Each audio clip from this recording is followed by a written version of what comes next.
pessoal, bem-vindos a mais uma sessão Trashback da Trasheira Violenta. Eu sou Osvaldo e hoje vamos falar de Ataque dos Vermes Malditos, do nome original Tremors, de 1990. O título português desse eu acho meio complicado, porque Ataque dos Vermes Malditos é genial e horrível ao mesmo tempo. É genial porque a trama do filme é meio que isso mesmo, mas acho que ele te dá a impressão errada de ser um filme ruim. Ataque dos Vermes Malditos parece que vai ser um filme trasheira, mal feito, quando na verdade esse é um filme de terror, comédia, creature feature, que teve uma produção boa e é um filme muito bom. A ideia de Tremors veio dos dois produtores e roteiristas, que é o Brent Maddock e o S.S. Wilson, que estavam no meio do deserto gravando um vídeo institucional para a Marinha dos Estados Unidos, quando eles pararam em cima de uma pedra e pensaram: e se tivesse uma criatura na areia que impedisse a gente de sair daqui? E assim nasceu o roteiro, que inicialmente era chamado de Tubarão da Terra. Não sei se era uma piada ou não, mas hoje em dia é meio irônico, porque tem esse monte de filme de tubarão estúpido saindo por aí e já teve, claro, Tubarões na Areia, que é o tubarão debaixo da terra. Os dois levaram esse projeto pro diretor Ron Underwood e daí saiu Tremors.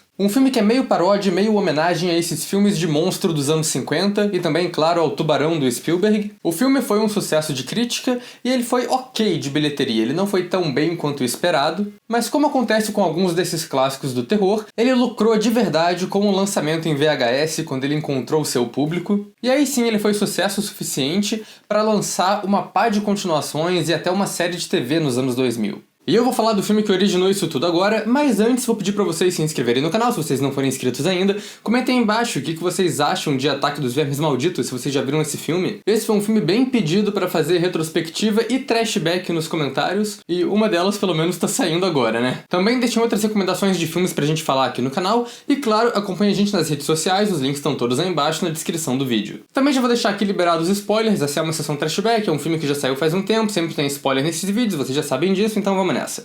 Então a trama de Ataque dos Vermes Malditos é sobre uma cidade muito pequena chamada Perfection, onde moram 14 pessoas. Ela fica isolada no meio do deserto do Nevada, só tem uma estrada que chega lá, e um dia ela é atacada por 4 criaturas que são os famosos Vermes Malditos. São 4 vermes gigantes que comem pessoas, que ficam andando por dentro da terra e que caçam por som. Esse filme tem bastante personagem, muitos deles bem memoráveis, mas claro que as estrelas são a dupla principal, que é excelente. São o Fred Ward e o Kevin Bacon interpretando a dupla Earl Bassett e Valentine McKee, que são os dois faz tudo da cidade. E eles são muito bons, porque eles têm uma dinâmica muito boa, tem química ali. Os dois parecem um casal, sempre resmungando e dando pontada e fazendo piada um com o outro. Eles têm um objetivo no começo do filme que é só deixar tudo pra trás, sair dessa cidade minúscula, mas aí eles vão descobrindo corpos na estrada enquanto eles estão tentando sair, vão percebendo que tem alguma coisa muito errada rolando ali, e claro, eles acabam presos na cidade durante o ataque dos vermes. E eu gosto bastante dos dois porque eles são o oposto do que geralmente é um protagonista de filme desse tipo. Porque se você pegar esses filmes de monstro dos anos 50, os protagonistas sempre eram alguém entendido. Era sempre ou militares ou cientistas do governo que estão descobrindo e investigando o que tá errado. Aí tem uma cena que eles explicam tudo e eles bolam as estratégias lá com os oficiais do governo, uma coisa toda organizada. O Val e o Earl aqui não tem nada disso. Os dois são trabalhadores simples dessa cidadezinha e no começo do filme eles estão tirando lixo e limpando fossa séptica dos outros, uma parada que não é nada glamurosa. A atuação dos dois é muito boa e representa bem isso, com os maneirismos e o jeito que eles falam, e são dois personagens muito bem escritos. Quando eles matam o primeiro bicho, eles não ligam pro que é aquilo e como aquilo funciona, eles querem saber como eles vão ganhar dinheiro com essa criatura. E eu acho ótimo que várias decisões que eles tomam na trama não tem muita lógica por trás, além de jogar um pedra, papel, tesoura e ver quem ganha. Geralmente quem perde é o Kevin Bacon. Isso é muito bom porque é repetido várias vezes no roteiro e os dois sempre respeitam o resultado do pedra, papel, tesoura sem reclamar. Aquilo ali é uma norma pros dois, tá bem estabelecido. E aí na última vez que eles fazem isso, pra decidir quem vai ter que se arriscar pra correr no meio dos bichos até o trator, o Kevin Bacon não quer deixar o Fred Ward fazer. Então ele quebra o resultado deles e vai correndo na frente. E é só um detalhe isso, mas que faz um pouco de diferença, porque chega a ser surpreendente. E eu gosto também, voltando nessa coisa da paródia barra homenagem a filme dos anos 50, de uma cena que os personagens estão em cima de uma pedra, teorizando de onde as criaturas vieram, e aí eles falam todas as histórias clichê de monstro dos anos 50. É origem alienígena, foi um teste de arma pra usar contra o governo russo. Foi resultado da radiação da bomba atômica. Eles falam isso tudo e não chegam a conclusão nenhuma porque não tem nenhum especialista ali pra explicar. O mais próximo de um especialista que tem na trama é o personagem da Honda, uma estudante de sismologia que tá na área estudando movimentos irregulares na Terra que são causados por essas criaturas. Ela é apresentada bem cedo no filme e essas leituras irregulares que ela está investigando são a primeira dica de que tem alguma coisa errada acontecendo nessa cidade. E ela nem explica muito sobre as criaturas porque, ela não é uma bióloga, ela não tem tantas informações sobre as criaturas assim. Ela faz uma análise superficial quando ela encontra o corpo de uma, o suficiente pra gente saber como eles andam por baixo da terra, mas só isso, ela não é tão especialista, tão professora em enredo assim. Acho que tem até uma cena que zoa isso um pouco, quando o Kevin Bacon pergunta alguma coisa pra ela e ela fala: por que você continua me perguntando coisa, cara? Eu não sei nada. Ela e o Kevin Bacon também tem um arco de romance que eu acho bem feito, não cai tanto assim nos clichês de romance desse tipo de filme. Eu acho que é um arco engraçado porque a Honda meio que não faz nada, é mais sobre o Kevin Bacon e as expectativas dele. No começo, o Valentine lista várias características muito específicas que tem que ter na mulher ideal dele, e claro que a Honda não corresponde a isso. E a trama de romance é basicamente o Earl falando pro Valentine como ele é trouxa, que ele tem que desapegar dessa mina idealizada dele, e ele fica lá torcendo pros dois virar um casal, enquanto o Kevin Bacon fica um pouquinho constrangido. É bem engraçado. E no final disso, Kevin Bacon supera essas expectativas, ele pega aquela foto da ex-namorada que ele tem no caminhão e joga fora, e vai lá beijar a Honda.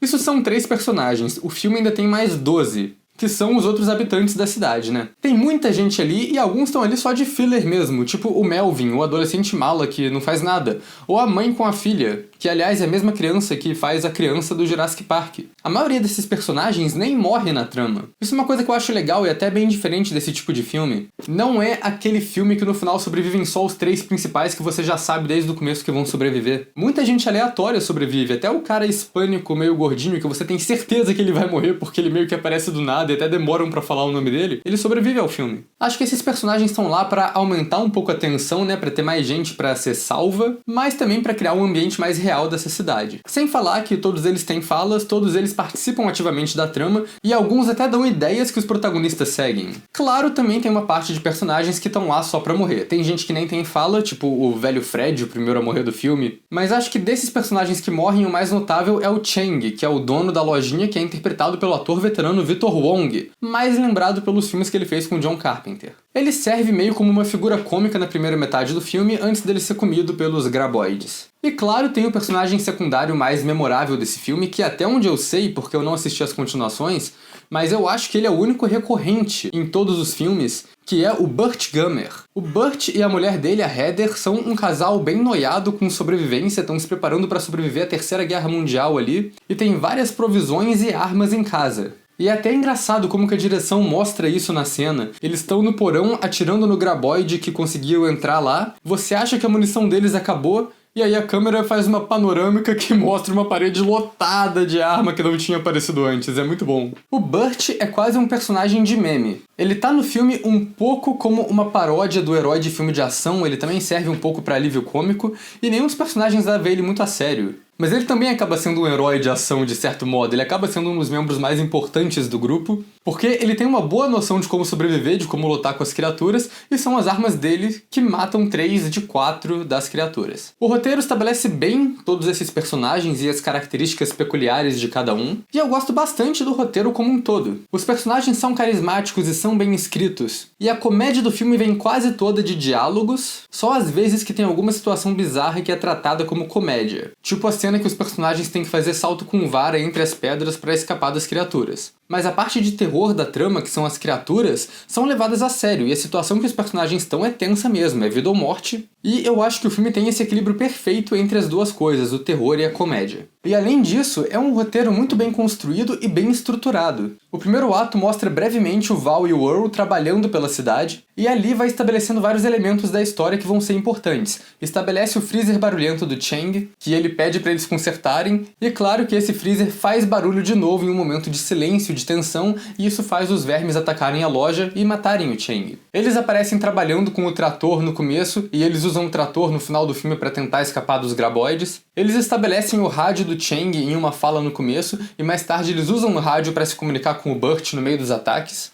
Mas eu acho que o detalhe que eu mais gosto é que o filme meio que começa e termina no mesmo lugar. Ele começa com o Kevin Bacon mijando de um penhasco, que é o mesmo penhasco que ele consegue fazer o graboide final se jogar no fim do filme. E ele tá ali parado quase que no mesmo lugar que ele tava no começo. Além disso, tem várias frases que são ditas repetidas vezes pelos personagens, só que mudando o contexto. Tem várias rimas de diálogo, assim, espertas no roteiro. Mas eu acho que a mais legal, o que eu gosto mais, é quando o Valentine vai zoar como o Earl não sabe nada dessas minhocas, desses vermes, e fala, até onde você sabe, esses bichos podem voar. E no final, quando o bicho cai do penhasco e morre, ele repete isso pro bicho, fala, tu consegue voar, hein? E falando nessa cena do penhasco toda, eu acho a fotografia desse filme muito boa. Esse filme tem uma característica legal, que é ele não tem muito cenário interno. É só a loja do Shang e o porão do Burt que são cenários internos. O resto tudo é cenário externo, o que é um ambiente de luz mais difícil de controlar. Mas o filme passa tudo isso perfeitamente. E a direção aproveita bastante a amplitude desse cenário externo. Tem vários planos mais abertos, muitos planos gerais que mostram os desertos e as paisagens, lembram até cena de filme de faroeste,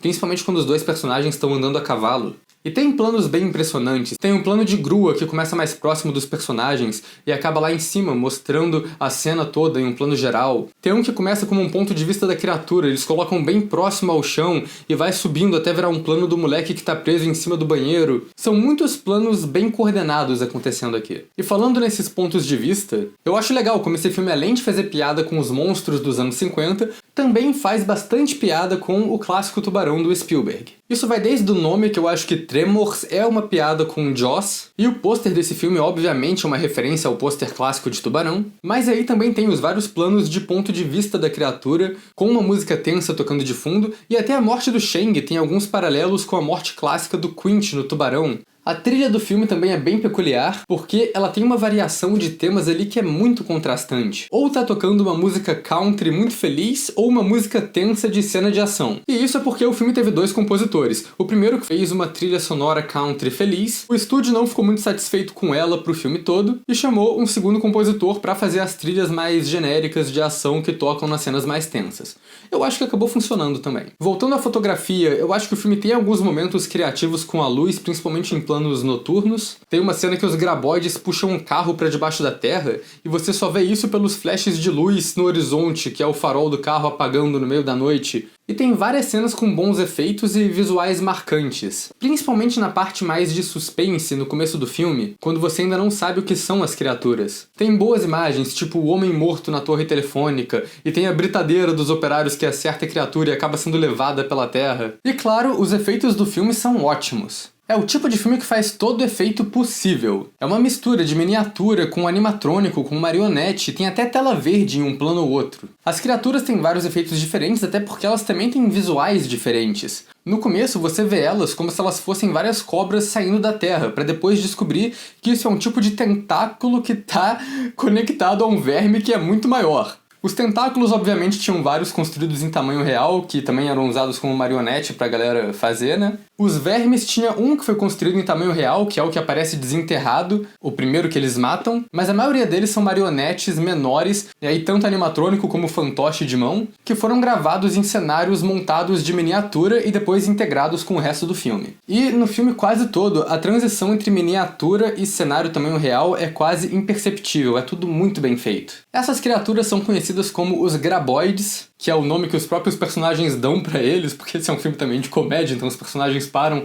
pra discutir o nome que eles vão dar pras criaturas, é claro. E eu acho que eles são bons vilões no geral, tanto pelo design, que eu acho bem único, como pelo jeito que essas criaturas funcionam. Porque eles não são burros, eles aprendem rápido. Eles estão sempre mudando a dinâmica do filme. Sempre que os personagens descobrem que estão a salvo, os vermes mudam de estratégia e o filme é isso, é um combate de um contra o outro. Os personagens sobem na casa e estão seguros, mas aí os vermes descobrem como abalar as estruturas para derrubar as casas. E aí os personagens elaboram uma estratégia, sobem no trator, que é pesado demais para os vermes virarem, e vão embora no trator. Então os vermes cavam uma armadilha para o trator cair e ficar preso e eles não poderem mais usar. Então os personagens estão sempre sendo desafiados, sempre encontram um obstáculo novo que eles têm que resolver, e isso vai deixando a trama muito mais tensa. E o fato das criaturas se adaptarem rápido é muito bom, porque são 4 criaturas, e cada uma tem que ser morta de um jeito diferente. diferente. Porque depois que a tática funciona, os bichos começam a aprender a desviar a tática. O primeiro, eles matam sem querer, na verdade, quando eles fazem o bicho correr e bater em alta velocidade em um muro de concreto. O segundo, o Burt consegue matar no tiro, e o terceiro eles matam fazendo engolir uma bomba, que é uma tática que eles tentam usar no último, mas ele cospe a bomba de volta numa cena que é bem engraçada. Essa coisa deles aprenderem a revidar os golpes específicos só me faz pensar em uma comparação esdrúxula que é a batalha de chefe contra o Mr. Freeze em Batman Arkham City, que você tem que achar jeitos diferentes de nocautear ele, porque ele vai sempre se adaptando e sabendo como contra-atacar os ataques. Então, Ataque dos Vermes Malditos é tipo isso, talvez. Eu acho que eu talvez tenha me perdido um pouco na metáfora. O último, eu acho que é a solução mais criativa que o filme faz. E eu gosto bastante como eles estabelecem esse último graboide quase com uma personalidade própria, porque ele é o graboide que ataca o caminhão do Val e do Earl no começo do filme, e o caminhão arranca um dos tentáculos dele. E eles veem o bicho com um tentáculo fudido várias vezes ao longo do filme. Ele vira um tipo de arqui-inimigo ali, um tipo de chefão final pra trama. É um graboide que a gente consegue reconhecer ali no meio. E como eles derrotam ele, aí eu tenho que entrar em outro aspecto, porque outra coisa que é bem estabelecida é o som do filme. Porque, claro, as criaturas são cegas, elas ficam debaixo da terra o tempo todo, não tem o que enxergar. Então eles atacam com base em som e vibração do solo. E o filme acaba tendo um foco legal no som por causa disso. Ele deixa bem evidente na mixagem todo o barulho que os personagens fazem. Até os passos que eles dão na areia são bem perceptíveis ali. E essa coisa de fazer silêncio e de tentar despistar o bicho fazendo barulho em outro lado, isso tudo é usado em algum momento da trama. Dá até pra dizer que esse filme é o lugar silencioso original.